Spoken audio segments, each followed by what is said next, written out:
Welcome to the first official episode 1 of the podcast. For my first episode, I wanted to keep it fairly short, just 10 or 15 minutes, as I'm still just trying to get the hang of this whole podcast thing. And I didn't want it to be, super boring at the start. And so for my first topic about, music and how it dictates people's moods, it mainly sparked up through when my cousin has been picking me up for footy training, and every time we're in the car driving to train, he's always blasting like upbeat music and getting us keen for training, and it just made me think like, bloody hell, I use this like every single day to change how I'm feeling about a certain situation or like a certain thing that I have to do, using music as like a guidance to like get me through it. And even this morning I was using music in the shower, just getting ready for training. And it happens all the time. It literally happens everywhere. Even when I'm going to school and I don't have coffee, I'm in a really bad mood, I would always just chuck on some good music, just make me in a better mood to do all my schoolwork and all that other stuff. And also today, on a Sunday, me and my family, we usually get most of the stuff done, all of our chores, and so we always, chuck on some music on the Google Home and just get all the stuff done. And it just makes it so much easier. It just gets all the bad thoughts in your head and just makes the stuff that you hate doing just a little bit more enjoyable.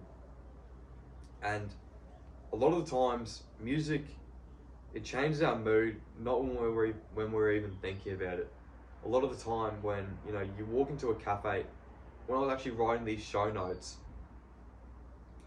only because I was writing about this topic, I didn't realize that the cafe, my local cafe that I've been to dozens of times, it always plays upbeat music to get people in a better mood so they can buy another coffee or they can buy another sandwich. Just trying to get them to be in a better mood the entire time that they are there. Even in pubs and clubs, and a lot of the times in podcasts and YouTube episodes, they'll have an intro with some sort of upbeat music, or just behind when they're like in the background when they're talking, just as a way for it to make the viewer or listener much more happy when they're listening or watching the video.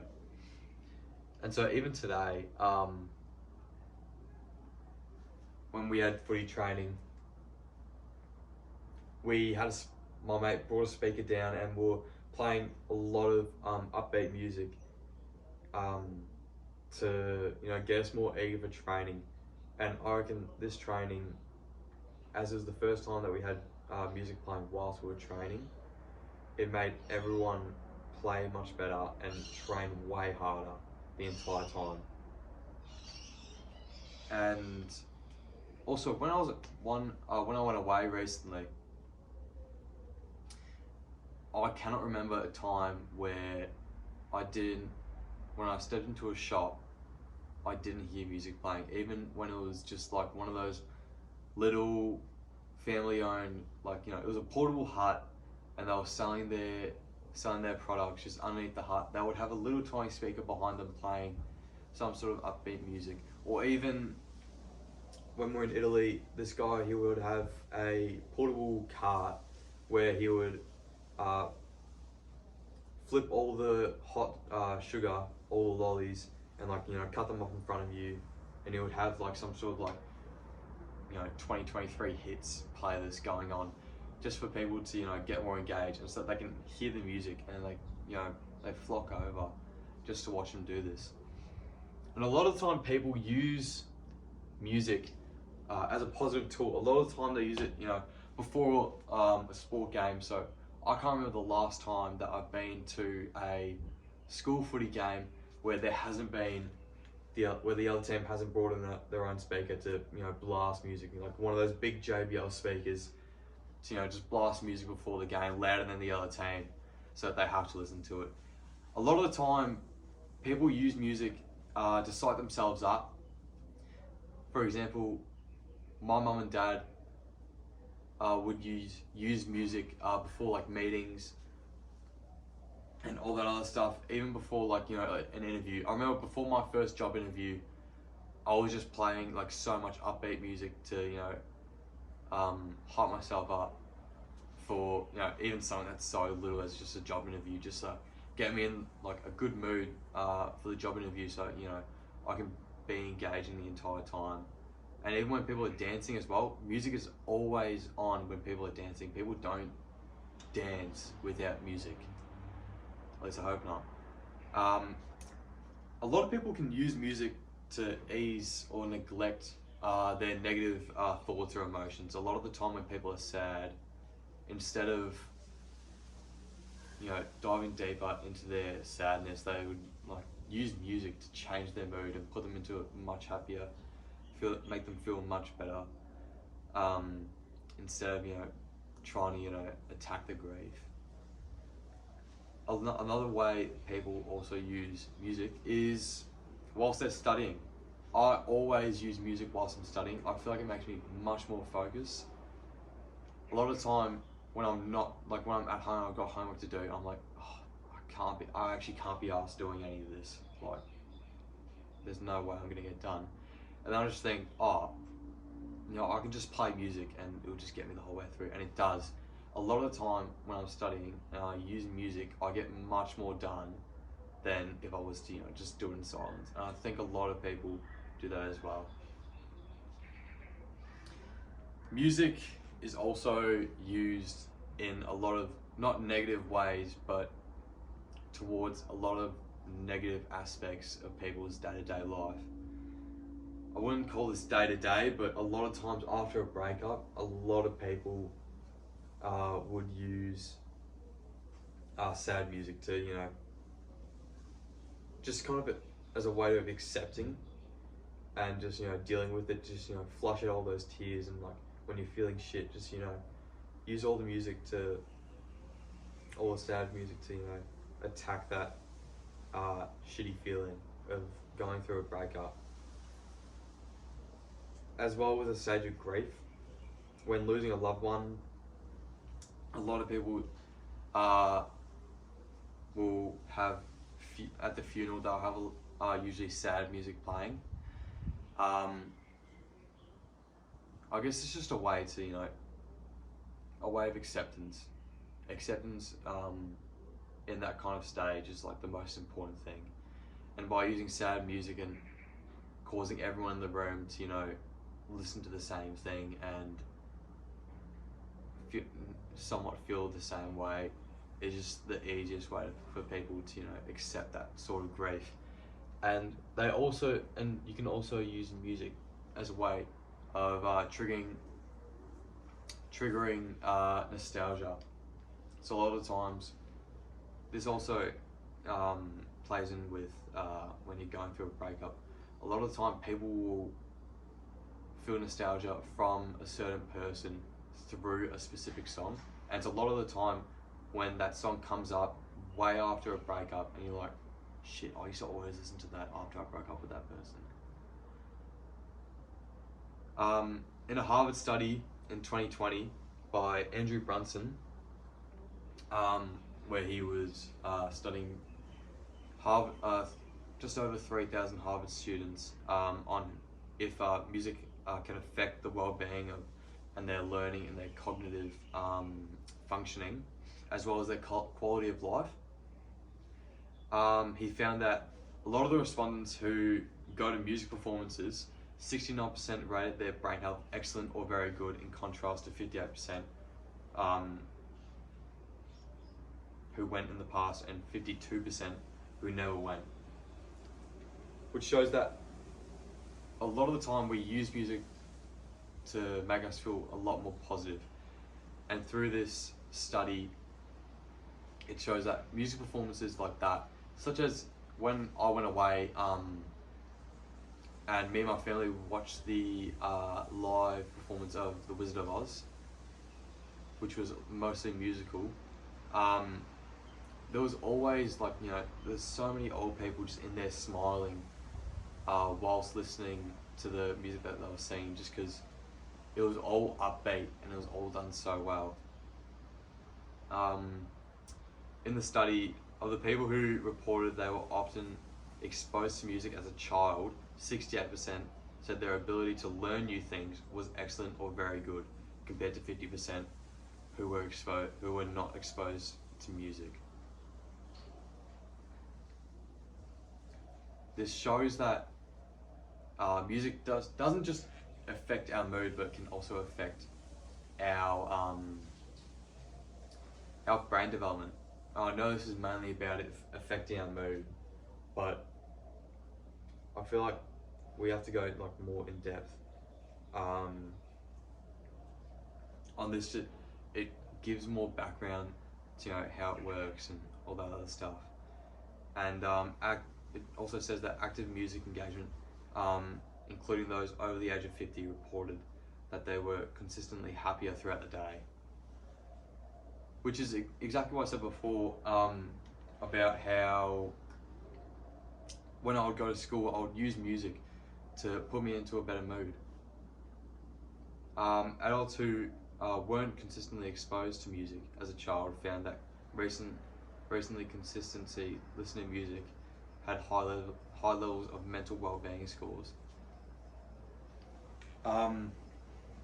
Which is very, this study shows that, a lot of the times it's more likely for people to use music to positively affect their mental well-being and their own mood, instead of trying to, negatively affect it. And I feel like music should be used a lot for people to, positively impact their mental health and well-being. But in this study, it's only a 20-minute survey, and it's only done on just over 3,000 US adults, which the US is actually the highest number of listeners on Spotify. The US leads that, but because it's only 3,000 or just over 3,000, it's extrapolating, so it's not within the actual. Not within, but it can't correlate to everyone in the US or people in the world, just because it's such a small number of students. It's also very subjective to a large amount of the participants, just because you think that the music that you listened to as a child made you more likely to learn new things. Doesn't mean that's actually true. And they also didn't have any objective measure for this study, so they didn't have any MRI scans to prove that from listening to music as a kid or being highly exposed to it did actually improve their brain function and their cognitive ability to learn new things. But with this topic, I feel like young individuals, they shouldn't be reliant on music, dictating their moods. Like, I was at the shopping centre today, and the amount of year 7s and 8s that I saw, full techie, and then had their AirPods in, listening to music. I feel like they shouldn't always, be dosing themselves with music that makes them feel good. And by doing that, I feel like the music that you listen to that makes you feel good, it releases dopamine and it releases serotonin. And so if you're always going to be listening to all of that, it's not gonna affect. It's gonna affect how, not how much the dopamine, but how effective the dopamine hit is. So when you like, if you think of your favorite song at the moment, think about the first time you ever listened to it. That's probably the highest that your dopamine hit for that song will ever be. It won't be as high as the second or third time, because you already know what's coming, and you're not as shocked by, you know, the lyrics or the beat or whatever brought you to make that your favorite song. And so by constantly listening to all that, it can not drown us out, but we just become so used to the dopamine hitting, and by not getting that dopamine hit, it can just shift your mood so quickly. And I know this from, you know, I would listen to the same playlist every single day, like every time I work out, and the songs that would come on, I would just keep skipping and skipping and skipping and skipping, and then, because I'm a premium, I would run out of skips, and I would just be like, well, what now? And then I'd change playlists and it'd just be the same thing, like trying to skip, no skips left, and it just like crashes my mood. Like I just want to leave the gym, like I'm done with my workout now. Like music is so powerful, but none of us realize it. And I feel like as soon as we all start to realize that music is, you know, this powerful for us, I feel like we can use it to our advantage. And a way that I want to try and use music is to, you know, help me personally is doing like music detoxing, which I've been seeing a lot recently on a lot of my feed, where people will only listen to music on that they won't listen to music for a certain period of time to increase the next dopamine hit from their favorite songs that they listen to. And that's mainly come from, you know, the idea that a lot of people over listen to the music that they're listening to, and it ruins their dopamine, serotonin levels from that music. So the main aim or the contention of this podcast is not to be hyperactive, watching how much, not watching, but like being alert of how much music you're listening to, but just being more aware and using different ways to increase your mood instead of just using music all the time. Like example, just going for a walk first thing in the morning, or just splashing your face with cold water just to wake you up. Doing those little sort of things, it can just give you massive dopamine spikes, such as the ice bath, which has been shown to give people the same sort of dopamine hit as cocaine. So just implementing some of those things can greatly impact your mental health and well-being, and how you and your different aspects on how things will turn out for you and all that other stuff. So that brings me to the end of my first episode. Hopefully you guys tune into the second one. Thank you.